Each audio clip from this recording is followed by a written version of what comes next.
Homework કેવું હોય છે જે ઘરેથી આવે છે પણ ઘરમાં થતું નથી.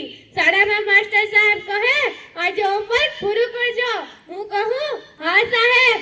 ઘરે જઈને શું થાય ખબર છે? પહેલા નાસ્તો, પછી શેરીમાં રમવાનું અને પછી મોબાઈલ. છેલ્લે હોમવર્ક તો ભૂલાઈ જાય. મમ્મી બોલાવે હોમવર્ક કર. હું કહું મમ્મી કરું છું. પણ બેન કહે હું થાકી ગઈ છું. બેન એટલી થાકે કે લખે જ નહીં. પપ્પા પૂછે કેટલું હોમવર્ક છે? હું કહું થોડું જ છે. થોડું એટલે શું? ગુજરાતીના 2 પાના, ગણિતના 10 દાખલા અને વિજ્ઞાનનો આખો પાઠ. રાત્રે હોમવર્ક કરું તો ઊંઘ આવે તો શું કરું? પાણી પીવું. પણ ઊંઘ પાણી કરતા પણ મજબૂત. સવારે શાળામાં માસ્ટર સાહેબ પૂછે હોમવર્ક કર્યું?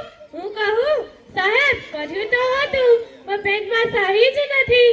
માસ્ટર સાહેબ કહે કાલે પેન લાવીશ. પણ પછી સમજાયું હોમવર્ક સજા નથી અભ્યાસ છે. ઘરે કરીશ તો વર્ગમાં આસાનથી સમજાશે. હવે મેં નક્કી કર્યું છે હોમવર્ક સમયસર. મિત્રો હસતા રહો રમતા રહો પણ હોમવર્કને કાલ પર ના મૂકો. આજનું કામ આજે જ. અસ્તુ. જય હિન્દ જય ભારત.